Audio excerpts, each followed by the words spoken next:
During the 1950s, a young man set out on foot to explore remote parts of southern Africa, determined to survive off the land. He would catch snakes as he walked through the bush and carried them around with him. As the tales of the snake man spread, he became known as Rradinokga, father of snakes.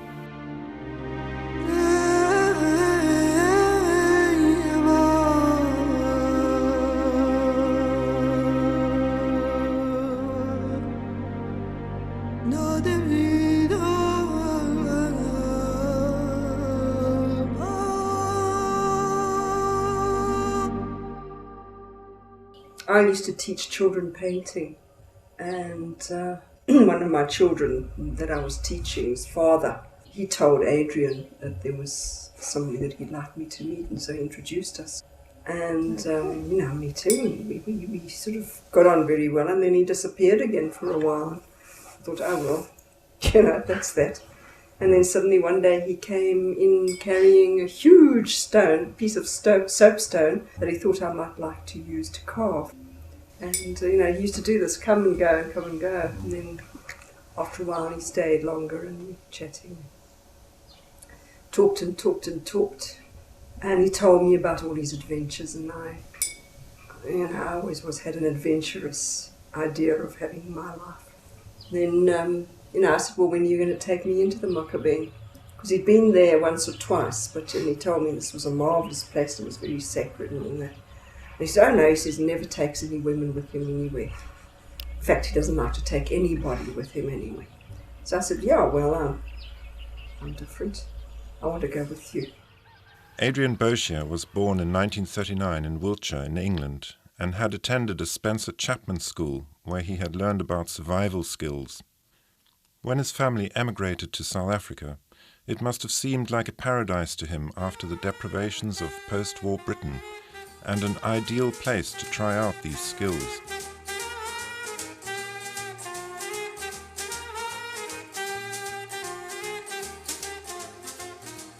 He came out when he was 16. He had always wanted to come to Africa. It was his dream. As soon as he got to South Africa, and they moved up to Joburg, he said he was at a party, I think, and he said to Enid, somebody's going up to the northern part of the way to the Northern Transvaal. I'm going along. I'm just going, and he just turned around, picked up his pack of his backpack with his knife, and I think he took a bag of salt with him and 2 shillings. And they thought he was going off for the evening, and they didn't hear from him for ages. Okay, well, we first came to our farm up at Nobwimspruit in 1955 with Tony Jeffries. Tall, very skinny. He was always very skinny. Never carried any extra weight, and excessively fit. He was just so fit it wasn't true. And always on the move. But that was nothing unusual with Adrian, he'd rock up out of the blue. Just, hello, I'm here sort of business, or not even that. He'd just stalk into the house with his stalk movements. And he'd be staying with us for 2 months. And then he said, we'd see him dressed up in his boots and his socks. Where are you off today, baby? And I'm going to the Makapeng. So off he went to the Makapeng on foot. And then 2 months later he'd rock in, and now I'm back again.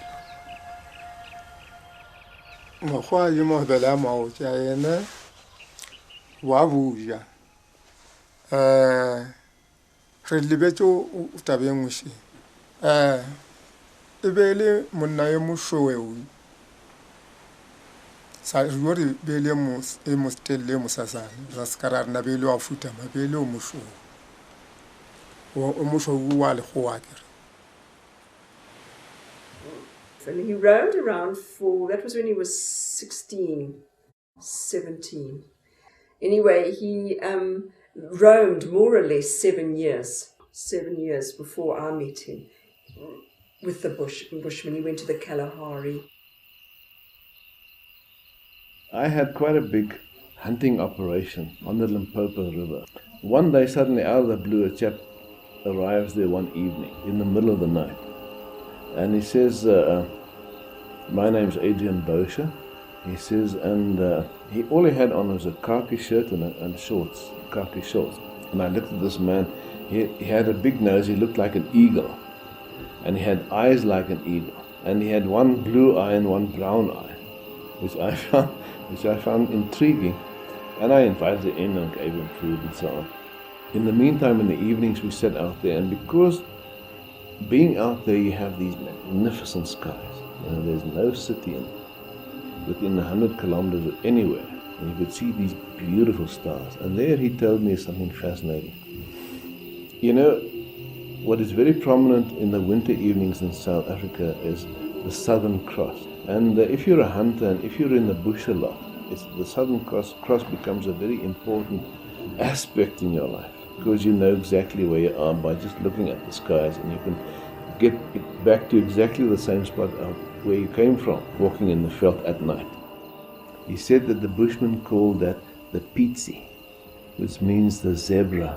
And he told me that the Bushmen, that he was associated with quite a lot in all his travels, and befriended a lot of Bushmen, that when they did paintings on the walls, they also marked the inside of the caves with the stars. He talked about a time where he had to become invisible, and one of the Bushmen taught him how. And as the people were coming, the Bushmen and he got on their heads, stood on their heads against a tree and put their arms up like that.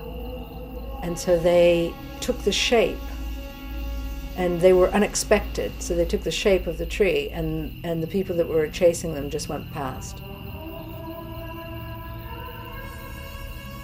He was younger when he went, and they were the ones who mirrored something, because they lived in terms of a reality. They had in their inner landscape a sky and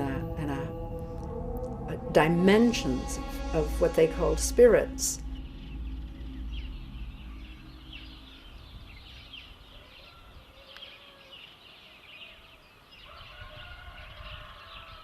I have a very clear memory of playing with Adrian on a couch, wrestling, having a whole lot of fun.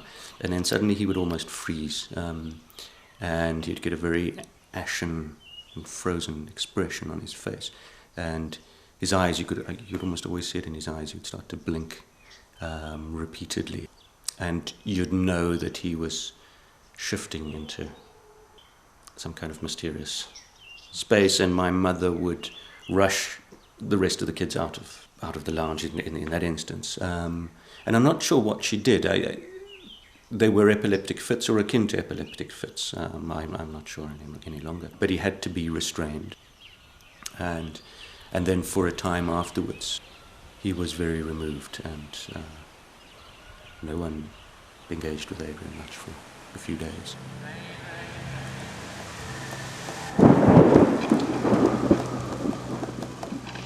He used to have these dreadful fits.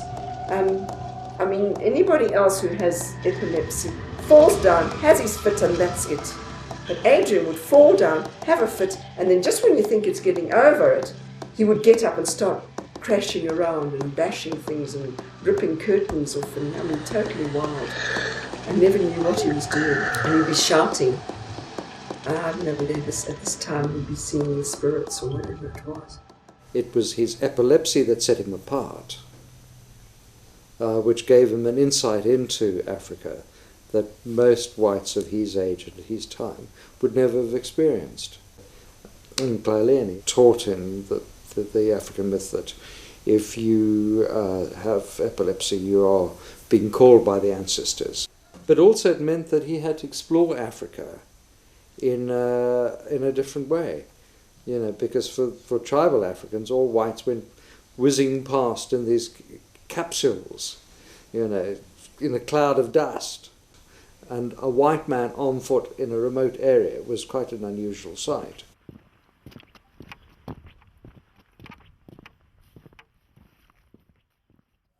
he was supposed to have these sort of powers, which were extraordinary. I mean, he really did have extraordinary powers. He always knew the right moment to come at the right time, to have some sort of a magical meaning for other people. He had always caught snakes, and he'd always come, when I say he had these powers, he always came into a kraal when they just had a problem with snakes, and he would catch the snake. I mean, it was absolutely amazing. They wouldn't see snakes for months, and then when they'd seen a snake or there was a trouble with snake, their Rradinokga would come in. Ha seno nna di bona o ya di tshwara ene o di tshwara wa hae o ya mo yona mo ngwa e khoma ka seeta jwale eme a e tshwara mo ngwa e fupa ka ntonyana so ya ema a e tshwara a tšea pata ngora by my in die tuin in 'n groot marula boom was daar 'n boomslang geweest, die groen mamba wat hulle sê.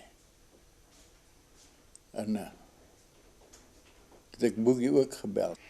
En hy het gekom en hy het in die boom agter die slang aangeklim. En as hy hier is, dan gaan die slang daai kant toe, dan gaan hy soen toe, so het hy heen en weer. Maar hy het 'n kort stokkie by hom gehad wat hy, as die slang hom wil pik, dan keer hy net so die stokkie weg. Maar nader aan toe keer hy hom bo in die punt van die boom vas.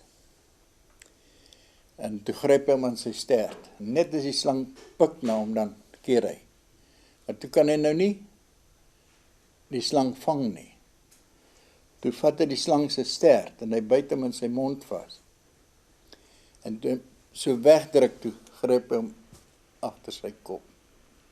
Maar die slang het hom so 'n byt gegee, maar nie diep nie. En daai slange laat jou mos bloei, dit is 'n verdun jou bloed. Aba ba motse ba kudu ba khala yo ba mo ha sena le ka bothata o rutile kudu kore o na le no engwe kholo lo fa o rile mo paleje enya ka motho aga e tshwara nga gono e tshwara ile o ka re o le turuile mo di moso.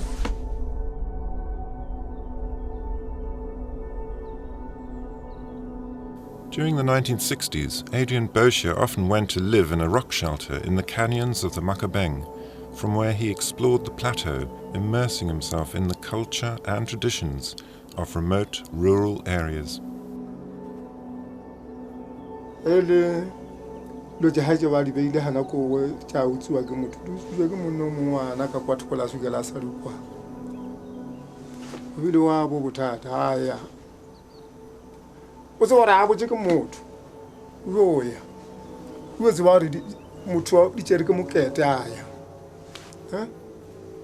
aya ko a fita re hey tishadilo jaka ba khomana ba re ke ya nyaka ba sa di bone mogala yo a teng a re ke patela ngwana ka pudi ahana a re ke patela ka khomo ahana mona a kenya ke khomo kenya ka ntwa tjaka mo sebakeng a kwata a ntsha noga ya mokopa a re ke ya ka lefetša bana e mang ke le bontšheng sampula a ya mo pudi mokopa o la lo pudi a šwa sometime batho ba tswa ba phatlalala wa tša. When Adrian Boshier returned to Johannesburg, he met Professor Raymond Dart, whose discovery of the Australopithecus skull in the 1920s had made him world famous. When I started my archaeology, I was at Wits University, working under Professor Dart. The thing that I remember about him, I mean, this is now a long time ago even, it's just his enthusiasm. He saw things, in a different way than other people.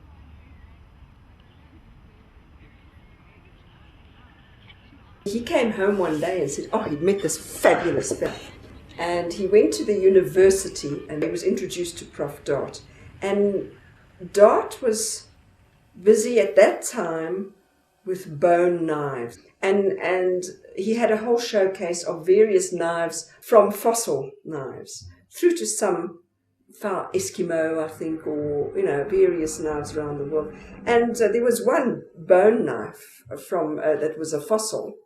Adrian said, he says, I've got one of those. He says, but this is a fossil. He says, well, I've got one that they're still using now. So Dart just did a dance. I mean, he was just so enthusiastic. He says, you're going right straight back. It was used for marula, for taking the, they're not allowed to use metal. Marula is a sacred fruit.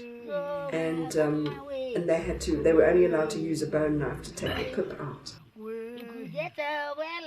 Professor Dart offered Adrian Boshier a job, perhaps because he felt an affinity to this maverick, but he also realized that Adrian's connection with rural Africa was unique and gave him access to people and ideas inaccessible to other researchers.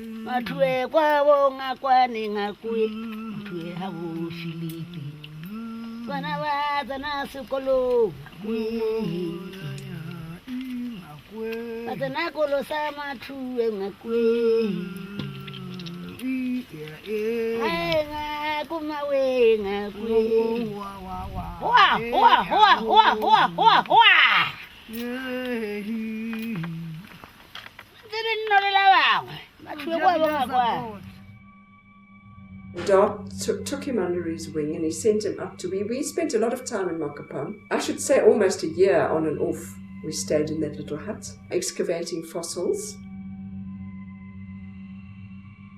He was carrying artifacts across a border, and he went to the bank, the local bank, and said, I need bags. And they said, we've got lots of bags. And the bags were money bags. And so he put the artifacts, the bones or whatever he was, the fossils, whatever it was he was collecting, in the truck, in these bags that said either rants or whatever they said, money. I don't know what they said. And he carried them to the border. And at the border, I think it was the customs official said, what have you got in those bags? You've got money in those bags. Or it might have been someone else, but he said, oh yeah, lots and lots of money. And they had this kind of And then the man said, can I see it? Can I see the money? And Adrian said, you can if you want, but do you really want to? If you see all that money, what will happen to you? What will happen to your spirit? And the man stood there and he said, no, you're right, Rradinokga. I don't want to see it. And Adrian said, good, okay, and went on. When we got back to Joburg, we started the Museum of Man and Science with Adrian Brink, Dr. Adrian Brink. And, Adrian threw himself into that whole project with his usual enthusiasm. If he liked something, he would throw himself into it completely. So when Professor Dart heard that there was some mining going to take place at this mine in Western Swaziland, this is the whole top of this mountain, which is made of pure hematite or iron ore, red ochre. He dispatched Adrian to go and find out exactly what was going on, and he came back to report, yes, there were all sorts of adits and quarries there that were all very ancient. And I made some inquiry, and there's potentially a problem because they're not going to let people in that area. It's a tribal area. And there's a local chief, and as far as I could gather, after the last excavators had left in the 40s, there'd been a drought or something, and he wasn't at all keen on another bunch of these chaps bringing another drought with them, so, we were going to have a problem. I mean, Adrian seemed to me to be the perfect person to go there. And he went there and he spent, I gather, or so he told me, who never knew with Adrian, some days chatting with the chief and his councillors, and then he brought it up, there were these, people were wanting to go and dig in this cave again. And how did they feel about this? And, and apparently, or again, according to him, they weren't at all very enthusiastic. So he assured the chief, while we were there, there would be no drought. And that's what he told me when he got back. And said, no, and after that, the chief and the councillor said, all right, well, if you can give us that assurance, you can come. The really strange thing was, we had sort of like the rains on and off during the whole month and a half we stayed there. It was just sort of like miraculous.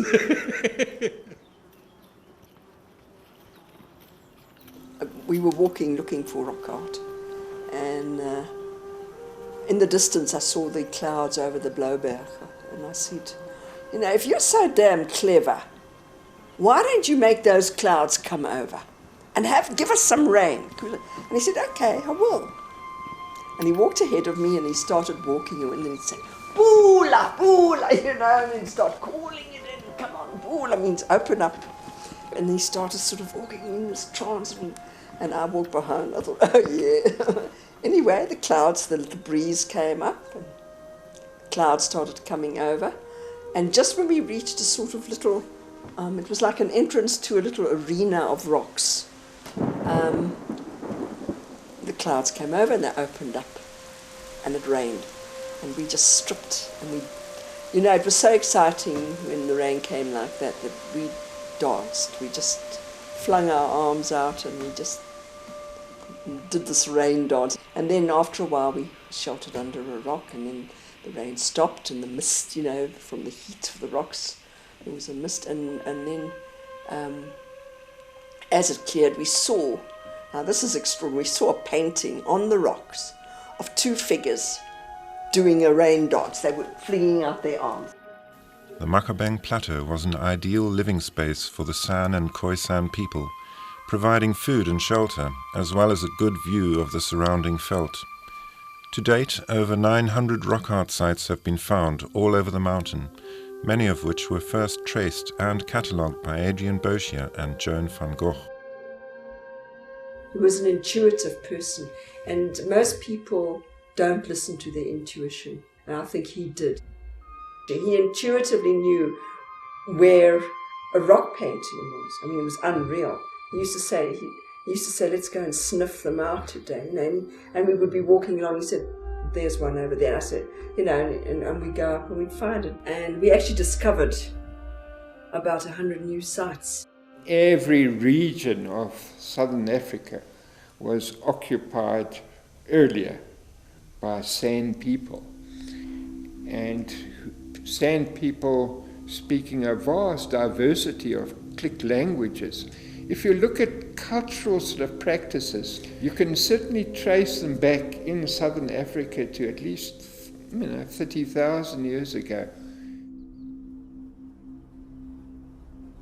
The depiction of these shamans that Boshier found, he ended up saying this is the witch doctors of the Makapeng, referring to these shamans who's acquiring a ngum from this impala.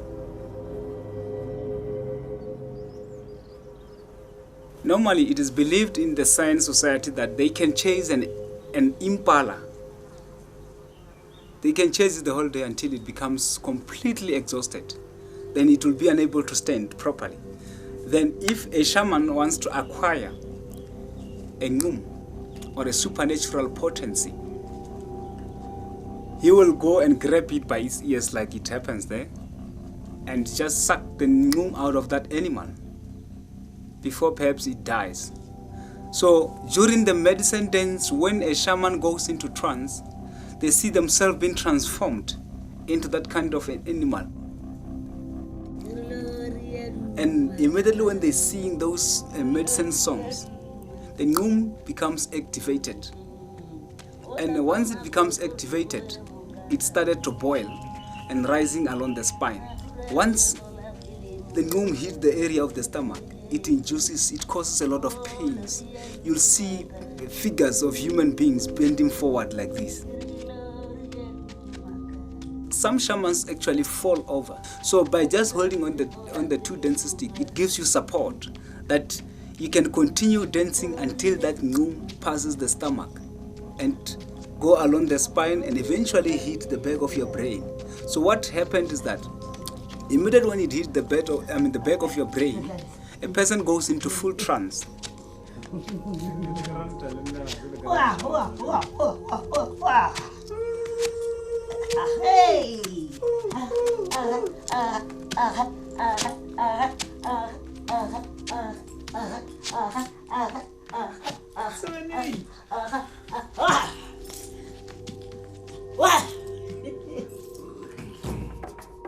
I have this vision, if I look back at it, like there's the center of people dancing and dancing and dancing, and the colors that are coming off it, and the spirits and the dimensions and the beings and the places swirling through it. I mean, he saw the spirits, whatever, he saw those dimensions, he interacted with them unconsciously when he was in an epileptic state, and then willingly when he was dancing. That's how he could go up to a snake and catch it. We'd been to the Makapeng several times, and we suddenly saw this fellow sitting, looking at a dry little stream. And he was, in fact, we didn't even see his face, he was just sitting. And Adrian just knew it was Modisha. I don't know how, he never met him before. He went up to him, he didn't even see his face, he just said, "Hey, Modisha." And Adrian just spoke to him as if he'd known him all his life. He said, "Yes." He says, "I know what you're thinking." And he said, well, what am I thinking? And he said, "Well, you're thinking that they don't beat the drums anymore, and that's why there's no more rain." So he said, "It's just what I was thinking. It's just what I was thinking." And so he set up a ceremony. That he had found in one of his previous trips, he'd found these sacred drums. Rradinokga monna yo ba a tsamaya le thaba tse a tshwara dinoga a di lokela ka gare a bag. Ntwa re diretseng yona ya botlhokwa ile ra mo leboa gore o humile ke komana ye a ikhumana kwa nageng e se bona mo dikomaneng bona a tlo botsa thabela mofupi. And nobody would tell him what it was about, and then slowly he got from them that they had hidden these drums at the time the missionaries actually came to Africa, to that area. So he got them to bring the drums out. He went all the way to Bomvu Ridge to get red ochre and bring it back to them because they needed the ochre for their ceremonies. They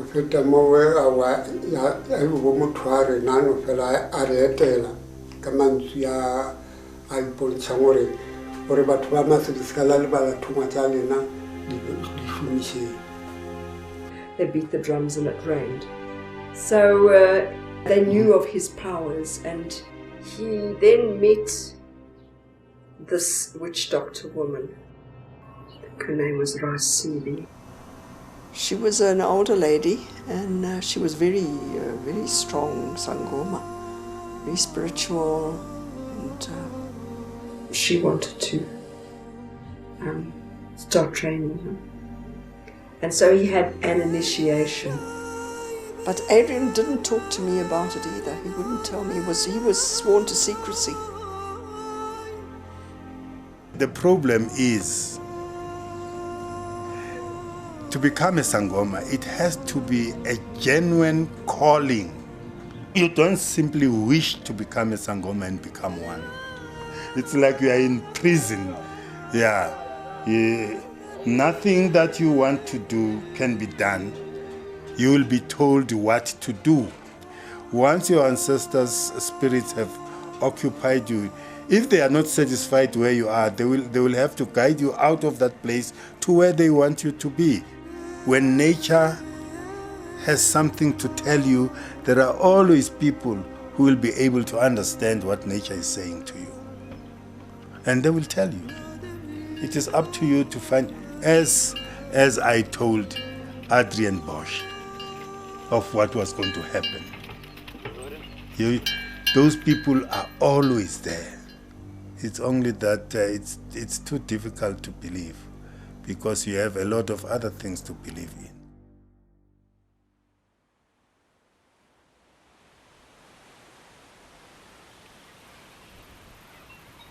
Ya wana ke mawina mokwete ngo lefatsheng le ke ntšeng ngwana ke sadu ra nno a re a mo tseba ba phela ka ešo a phela ka ešo Rradinokga ha thoma o ta ntse a nyaka ya le dithaba a ya mashopeng a ešo kwa godimo a thaba ye ya go ya Tebele o na le mashope a ba ra kgolo khukhu kwa a sepela mo ona ka re bele motho a sepelang ka mohae a bona a sa sepele botse a tshwenya ke benyimathoko a balala a theoa a ta kwa ešo a fitha kwa ešo a feta a bolela taba ewe a re ke nyaka modimo o ke reng ke sepela kwa thabeng a nyaka go nkgobatša ka lerumo a tsena kwa ešo bomma ke re be e ba bina be le ngaka le lelopo a nyakana le badimo ba bomma ra isibe ba nyakeya he le bona bile le botse ba bomma ka mo kwa ba nyakeya ba lala bata mo batho ba bina Rradinokga a nyaka pudi ka bo yena e thaba ra tharija pudi bomma ba bina gore a kgone go tsena kwa mahaheng ale gore ba mo lotšhetša ka balala gore a tsena kwa mahaheng ale ka nnete go tloa mo motho wa modimo a e tsena be re phela le ene nako efe Rradinokga a ta toa boya a romela bomma matlotse a bina a ba romelana mo bata wa mo tseba mokgekolo o bile ba tšere dinepe le ane o dinepe sa bomma e le ka sekhumana ke se ba fotileng ke ene Rradinokga a le ka mo ba kgalajwe Rradinokga a se o thwasišitšwe ya re o toa mo hae mo a boela kwa a ta a boya a romela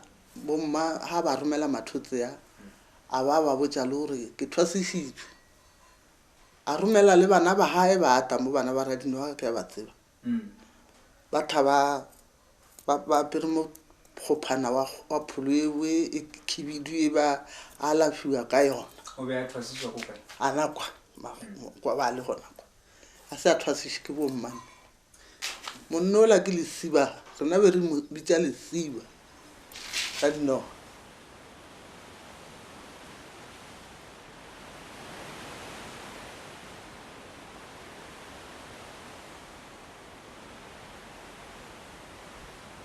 I never thought something will come out of my body, but it did came one day.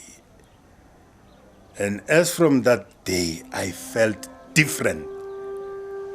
When this spirit came out and spoke and introduced itself, what's its name? The rest is history. Because when that happened, that is when I knew this is real. I never thought it, and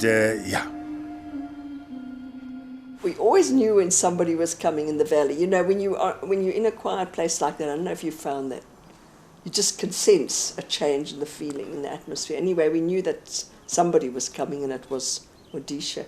And he came and he was very, very upset. He said, there's a witch doctor who's putting a curse on us, and he's already, the lightning has already struck my cattle. 2 of my cows have died.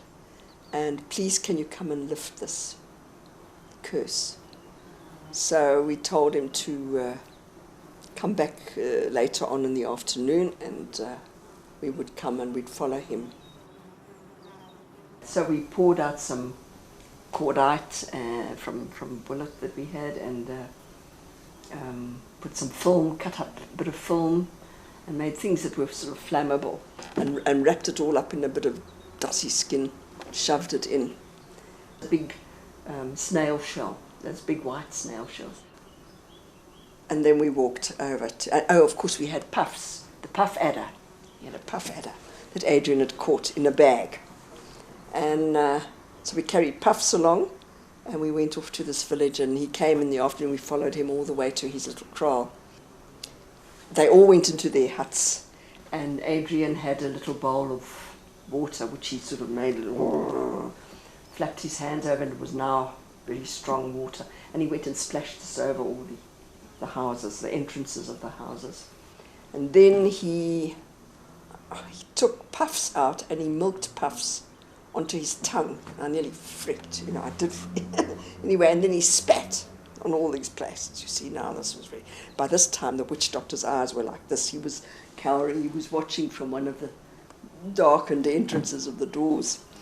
And it was dead silent. And then I took the shell to the middle, where their fireplace is, and I lit it. And at first nothing happened. Then this white plume came out. And then suddenly it sparked as it hit the cordite, and then big black oily plumes came out, and then I had to throw it over the wall, and then we walked out without saying a word, strode out, and that was it. And this guy, the next day, Modisha came, he said, "Curse is lifted, the witch doctor's gone, everything's fine now, it's wonderful."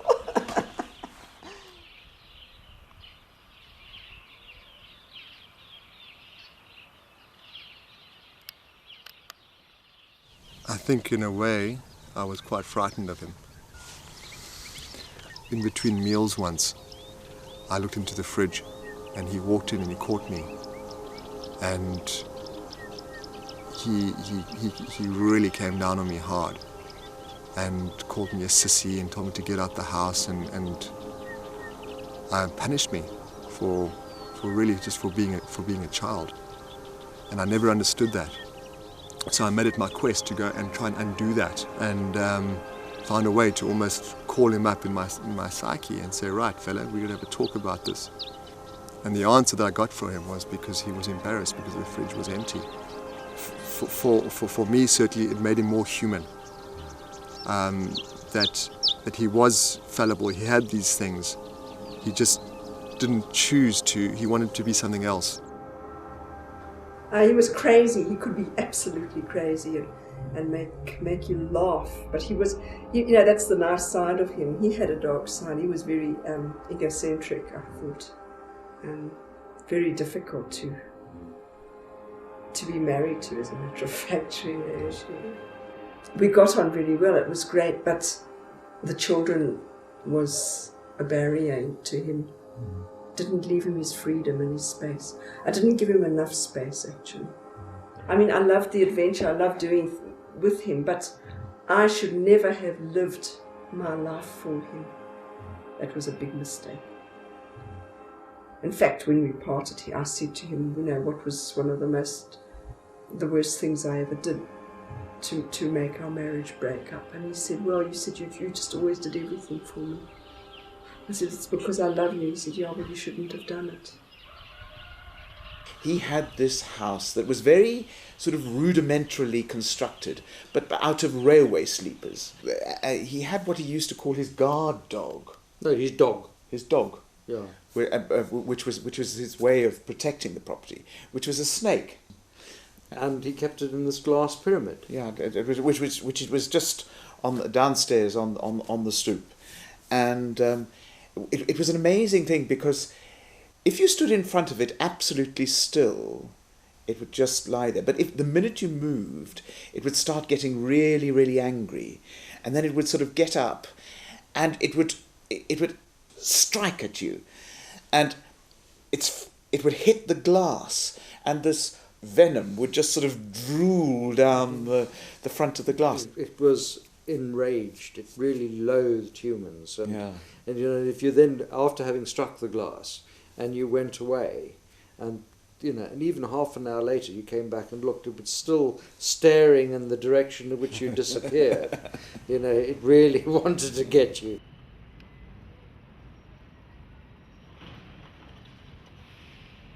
I was sitting in Soweto, And we had gone to deal with something. And there was Robert Shabalala and Adrian and me. And Adrian went in to deal with it. And it was scary, whatever it was. This guy was an enemy of some kind. I didn't really understand. And he was gone for a long time, and it's hot and, boring. And I said to Robert, at some point I said, I'm afraid, because I think that man, he wants to harm Adrian or something. But I remember what Robert said. He turned around, because I was in the back seat. And he said, it's good to have enemies. Rradinokga has enemies, and that's a good thing. And I said, how can that be a good thing? And he said, no. He said, it gives you power to have enemies. But the power is only there if you do nothing. If you know this is your enemy and you do nothing, you get great power. And Rradinokga will not do anything, and therefore he will keep his power.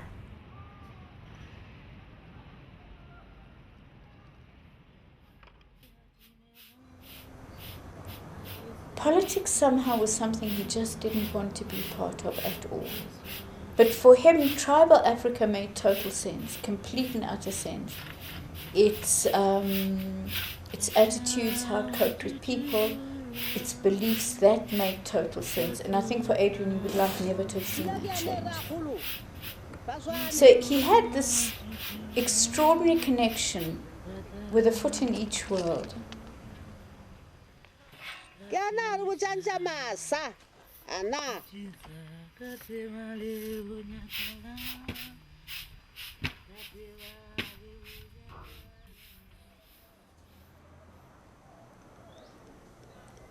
I came back home. It was riot time. And the situation, I knew of the riots because I saw them before they happened. I saw a river of blood, and I woke up. I said, I have to tell my teacher this. And in the morning, I told him. I told my tutor, because the teaching there is that in the morning when you wake up to go and greet your teacher, if you have a dream that you want to share, that's the time. Because you have to have witnesses with your dreams, because there's a lot of message in the dreams, and that message is genuine because it is kept in you. You see? So you have to have a good understanding of what that message is all about. That kind of message, you don't have to go out and go and seek advice. It is from you. So your teacher will help you how to interpret these dreams. I was fundraising for the museum. The museum had no funding, but the big problem was the city council was under a strong nationalistic thing at the time. And the treasurer at the time, I think his name was Oosthuizen, he cut the funding to the art gallery. He totally cut the museum. And that was that. And without that funding, we were finished. And when the museum closed, he kind of floundered. He just wasn't this big booming center of everybody's world anymore. Of his own world, yes, but not of that other world. He told me of his history in Botswana and Epilepsy and how he was given the nickname of Rradinokga by the Tswanas in the villages there, because and there was something else that I've noticed. He was sort of anti-white. I asked him, why? He looked at me, didn't answer me. I didn't want to go further. I knew there was something that was done to him that made him to shy away from the rest and be with, or maybe they couldn't understand what was in his mind, what he was talking about and things like that. Then he said to me, I want you to throw bones for me. I said, no problem. And then we went outside. There was a tree there. And for me, it was real good that I was under that tree with him. I rolled my classmate and then asked him to say his name and surname and blow. He did that. And then I took the bones and I threw them for him. There wasn't much, but the little that came out was a warning. And I told him that, before you go to the river or the sea, you need a special ritual, so that those energies that you already possess in you, which are in these places I'm talking about, the river and the sea, cannot pull you down. Mapedi wrote to him, Rradinokga. I got the letter, I didn't open it because I thought it was I don't know. I finally opened it, I brought it out to sleepers. It said, Rradinokga, you are in danger, the spirits need you to do the next initiation. And I said, but if you do the right thing for your spirits, they'll take care of you. And he said, don't you believe it? The spirits don't care about that level. So he made a choice not to go. And the part of it that I can say is that he thought it might change him in a way that was too alien to him. And he knew what happened when you don't listen to your spirits. Here you don't listen to your spirits, you turn into a jerk. There you don't listen to your spirits, you die, or you lose your spirit. Yes, he used to see spirits and see. He once told me he had this very evil woman sit next to him in the car. He had to stop and throw her out. She was a spirit.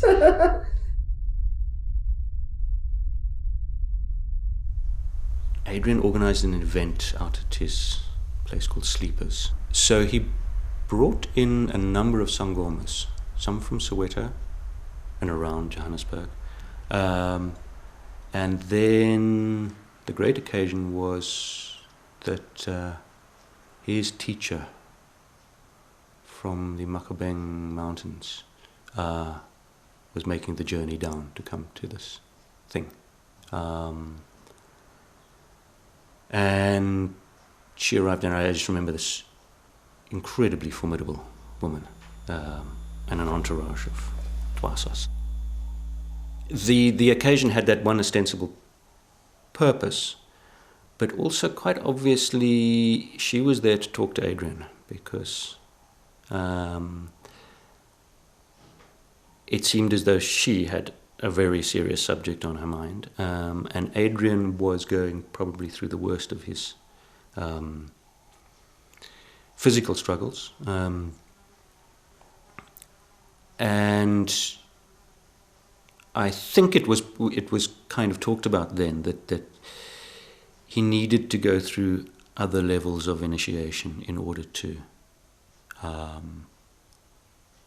either exorcise or integrate what was happening to him.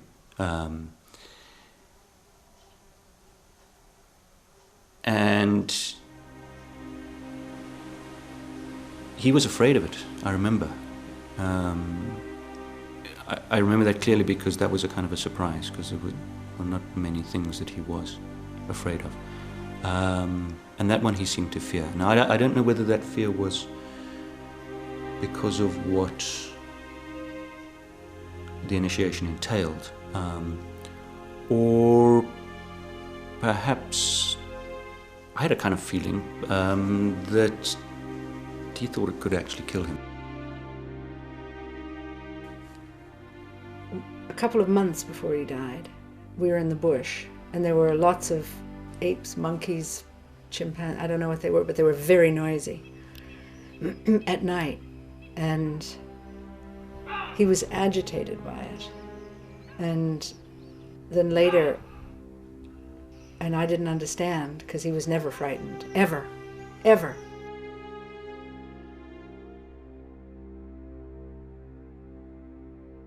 when we went to Sodwana Bay, he was very flat and a bit lost. He'd had an attack the night before we went, and he was trembling, and I put blankets and blankets and blankets on him, and he was very he was terrified, and he said, I'm afraid. And he said, and I said, were you afraid in the bush the other day? And he said, yeah, and I'd never been afraid before, never. And I can only think now that he was close to death, and so layers were being removed or stripped off. But then getting close to death, Adrian Boshier died of heart failure while he was diving.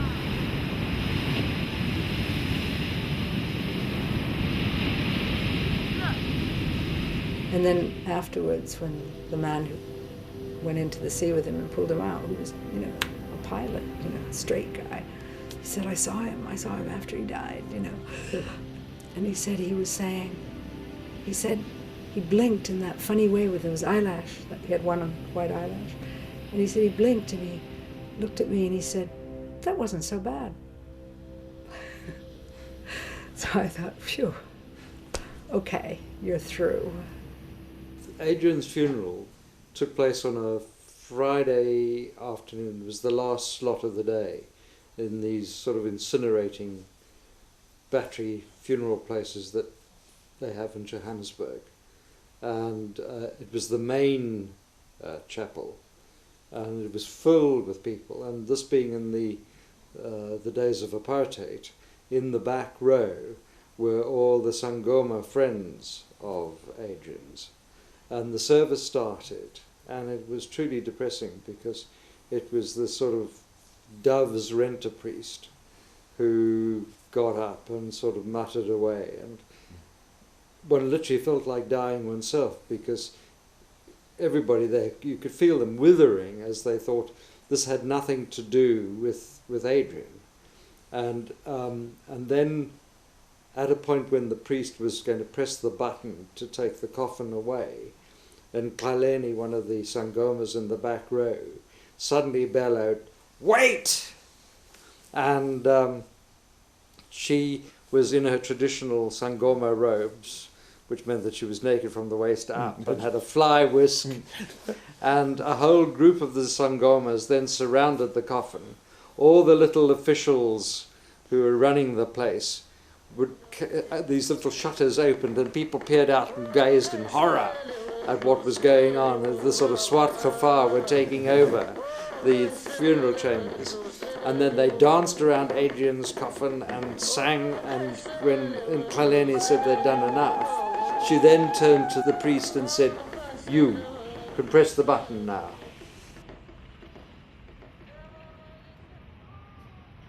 I was in Johannesburg last week and just driving past where we used to live and remembering it was next door to the Museum of Man and Science, and there was this flood. They were doing some roadworks, and we had this long driveway, and remember him lying naked in the mud and having a mud bath and things like that, and the sense of having fun as well. But certainly I do feel that I have a stronger relationship with him. I feel truly protected, and certainly have a relationship with a dead person in that way that I think he's there.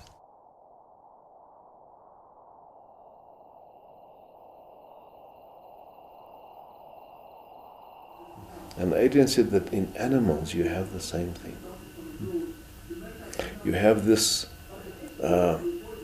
perception. Every time that an animal was killed, you felt that the whole bush became quiet for a moment. Adrian made me aware of all these things. And that is one of the reasons why I stopped hunting. Now, in the same way, Adrian could talk to animals. And I went with him one day to the bush, and he says, "Now watch this." And it was just after sunset, and he said, "Look, I'm going to show you something. The wind is blowing in the right direction or something." And he says, "Now I'm going to go to the leader of this, the global beast was standing there. I'm going to go to the leader of it, and I'm going to make him look at me, and I'm going to look at him." and you'll see how far I go. I said, but you just stay here and go very quietly. And he sort of went into, he could sort of, I don't know, I could feel he went into a sort of a trance. And he walked right up to this blue wildebeest. And he went to the old big bull. And he went so close that their noses were mostly touching. And then I saw him going like that, and the blue wildebeest, his head always goes like that. Now they would look like they were talking to each other. And then he slowly turned around and he came back to me. I said, Adrian, come on, man, what's this? He says, no, I talked to them.